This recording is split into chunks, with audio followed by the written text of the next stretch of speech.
Alafia and greetings everyone. This is Kiera Molina of Key Readings, and this is the Reluctant Hero Tarot series. So let's talk about what the Reluctant Hero is. It is a common storytelling trope where the hero is in disbelief or just rejects their abilities and their destiny once it is revealed to them.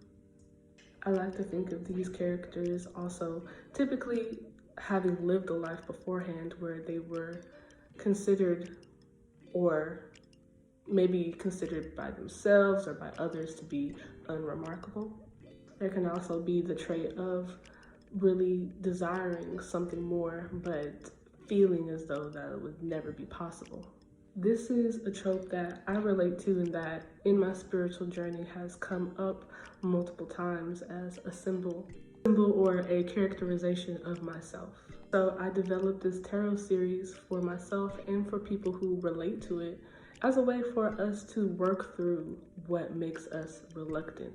So this series would be for you if at this time you have a strong sense of duty, but an equally strong sense of self-doubt in yourself and your abilities.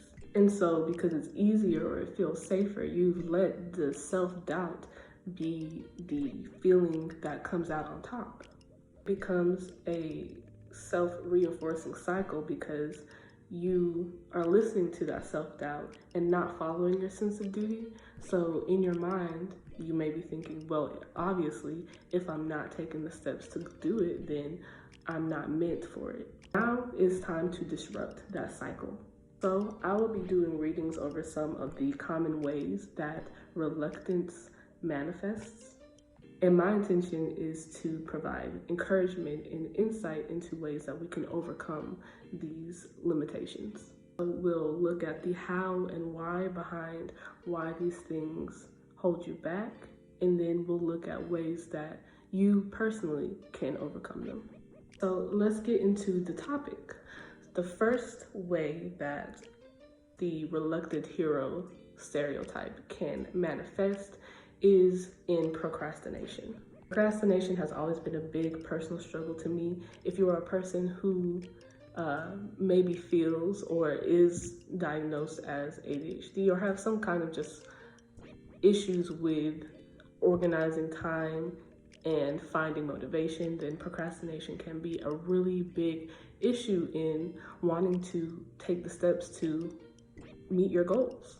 Procrastination can be a really self-hating, it can become something that inspires that kind of feeling of self-hate in the self, that why can't I just do what I need to do? It got really bad for me in college to the point where I thought, well, if I can't do this, then I shouldn't be here. So if you have similar stories or similar feelings around procrastination, please feel free to share in the comments and we can have a community discussion about how these things can manifest. Let's get into the reading. It's going to be 4 simple questions around procrastination and how we can overcome it. I'm looking at my questions over here. So the first question is, for the collective, for the person that is watching this video, how does procrastination show itself in life? The first card we have is the Ace of Swords in reverse. And this is saying you have the idea, it comes to you, these ideas come to you. You want to do these things, you want to act on these daydreams, these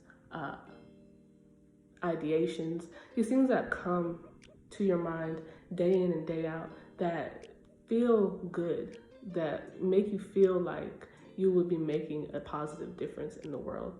You get these ideas, but it can be overwhelming because you're not stopping at just the idea, of course, and it makes sense to go ahead and look, what's the process, what is this going to look like?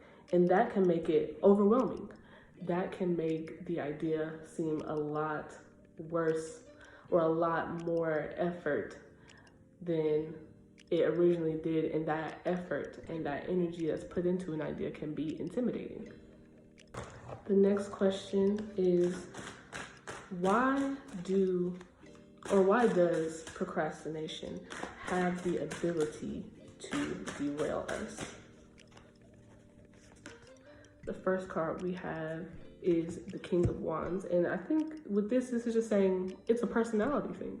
Just like I was saying before, it can be just in the personality of the person to have a lot of energy mentally and physically.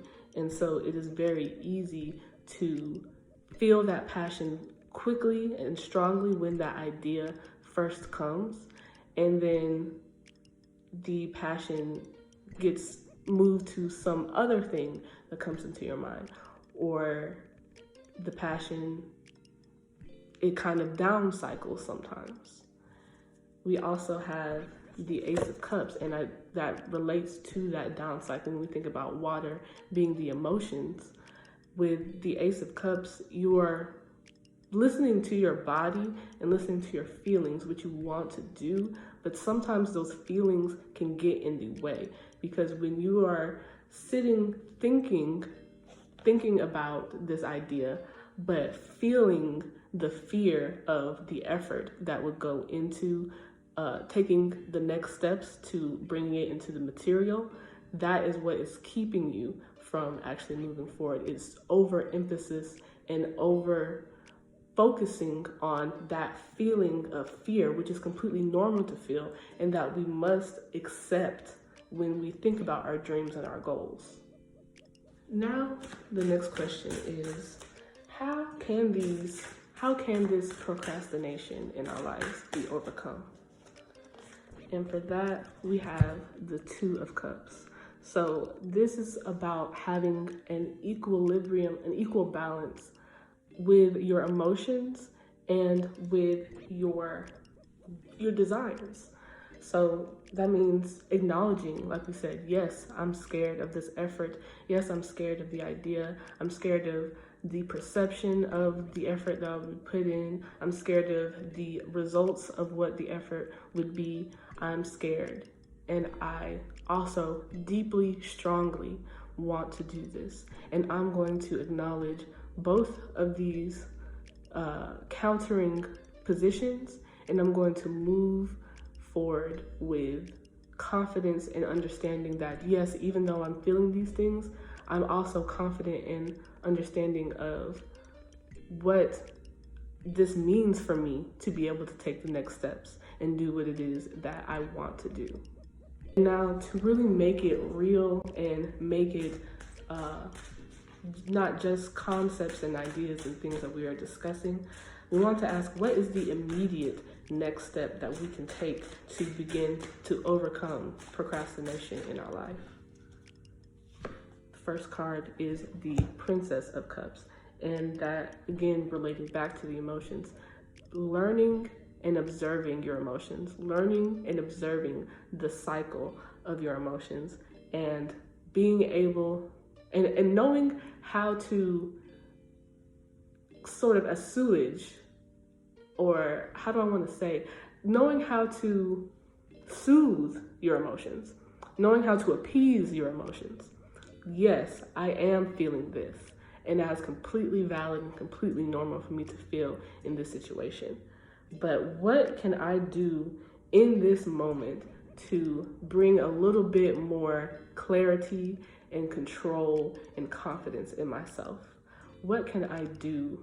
And with the presence of water also in this reading, I would say doing meditations, affirmations while you shower, while you bathe, can be something that will help you to build up that confidence. Writing and listening to affirmations around, I am stable, I am balanced in my emotions. My emotions do not keep me from taking the next step to achieving my goals. Additionally, we have the High Priestess in reverse. And for me, this is saying it is important to have the ability to dream. It is important to bring back that ability to dream. So if you have sort of beaten yourself down, oh, I don't believe myself, I shouldn't even try and think of achieving anything greater for myself because I'm struggling with procrastination so much. You need to pull back that negative understanding of yourself and dream and fantasize and imagine yourself. What if I am capable? What if I do have follow through? What if I can sit down and plan and write out the next step, the first step to bringing this idea from this space into the physical space? What if I do have that ability? And allowing yourself to just, even for a moment, fantasize about that can begin to start making it real and making your actions, your mind, your body be more fully aligned with the steps that you need to take to begin achieving your dreams. And to close out this reading, I want to provide some additional medicine from the Moonology cards. And we have step out of your comfort zone, the North Node. I don't have anything to add. Step out of your comfort zone. I really hope and pray that this reading was helpful to you and that it really made clear to you what you can do to heal this negative perception and start taking the steps towards your goals. I also want to say I'm offering a personal version of this reading. If you would like to book, you can go to my website, kireadings.square.site. It'll be linked as well. You can get your own personal video and written reading around this reluctant hero theme, as well as if there is something in particular that you know that you can identify that you are struggling with, you can get that particularly read on. Thank you again so much for watching this video and giving me your time and energy. I will be uploading weekly over the next 12 weeks around this series to talk about some of the different factors about and limitations that I have that I think can be beneficial to talk about and discuss in this open community. Abodo Oboye and Boshishe, and have a great, beautiful day.